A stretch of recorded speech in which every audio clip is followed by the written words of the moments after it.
Retour des vraies voix avec Philippe Bilger, Françoise Degois, Pierre-Yves Martin. C'est l'heure de la chronique de Philippe Rossi.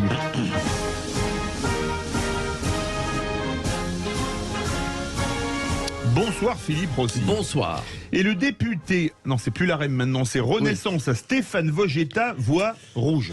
Ben oui, car ce député a été, on peut le dire, sacrifié au profit de Manuel Valls. Stéphane Vojetta, député Renaissance donc des Français établis hors de France, n'a pas été reconduit pour clairement laisser la place à l'ancien Premier ministre.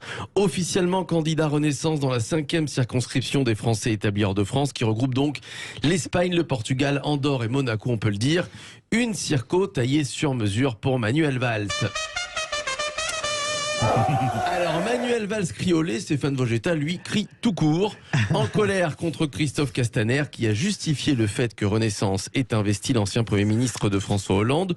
Voici ce qu'a dit le président du groupe Renaissance à l'Assemblée nationale. Écoutez. Stéphane est un homme de qualité avec lequel j'ai travaillé. Il n'a pas été élu député, il était le suppléant de la députée. Et voilà, des explications qui ne passent pas. Stéphane Vojetta a rappelé gentiment à Christophe Castaner sur Twitter qu'un suppléant était élu en même temps que le député investi, et c'est précisément pour ça qu'il a succédé à Samantha Cazbonne en 2018. Stéphane Vojetta était donc tout à fait légitime, et même Richard Ferrand, il y a quelques semaines, a salué, je le cite, son travail exemplaire. Christophe Castaner est donc un petit peu de mauvaise foi. Il fallait simplement laisser une circonscription gagnable à Manuel Valls, qui était d'ailleurs, je ne sais pas si vous l'avez vu, qui était d'ailleurs samedi à la cérémonie d'investiture. Ah oui, on l'a bien vu. Ah bah oui, on l'a bien vu. Manuel Valls qui était comme un petit fou parce qu'Emmanuel Macron l'a salué et attention, lui a même touché l'épaule. Là ça va loin. Manuel Valls est in love et il a tweeté ce moment magique, fier, heureux et ému d'être à la cérémonie d'investiture du président de la République. Ben oui, Manuel Valls était tout ému. Ah, quel cœur d'artichaut.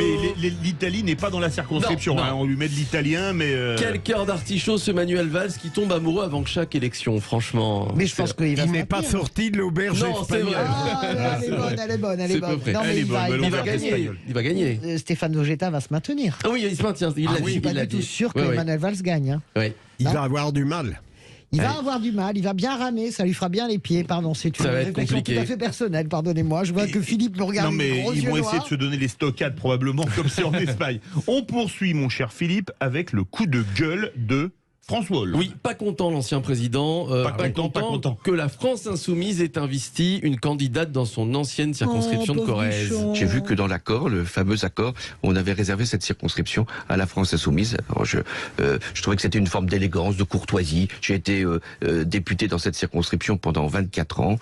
Je pense qu'il y a des formes d'inélégance, comment je dirais, d'absence d'amitié dans le Parti socialiste qui me paraissent tout à fait néfastes. Mais pour ce qui me concerne, écoutez, j'ai jusqu'au 20 mai, je crois. Et voilà, François Hollande n'a pas pris sa décision. Va-t-il quand même se présenter en Corrèze ou pas? Alors non, je vous le dis, parce qu'il a terminé cette interview par une petite nuance. Il a dit « Je suis aussi soucieux de ne pas ajouter de la confusion à la confusion ». Non, Voilà, sûr, donc vous savez il ne se présentera pas. Mais non, il ne se présentera pas, n'écoutant que son courage qu'il ne lui disait rien. Ça, c'est la phrase de Il est Jules peiné, Renard.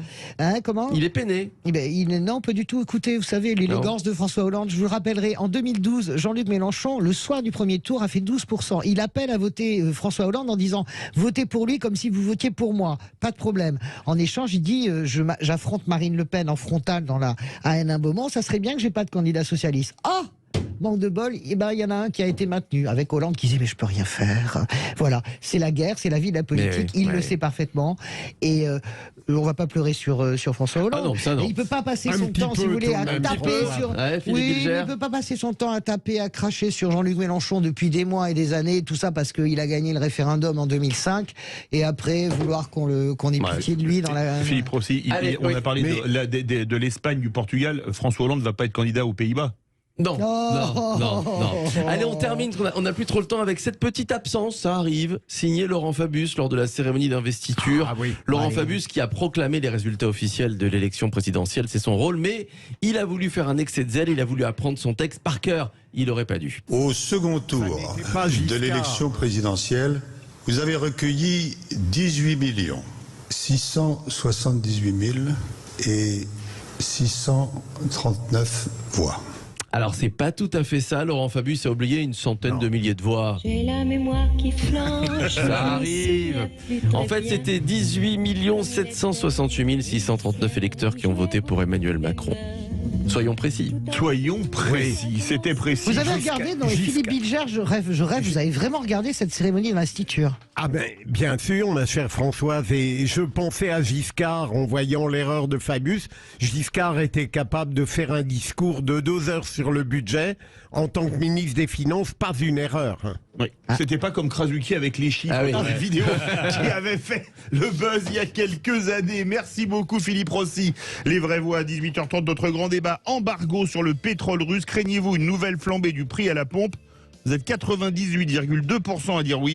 On se retrouve tout de suite sur Sud Radio.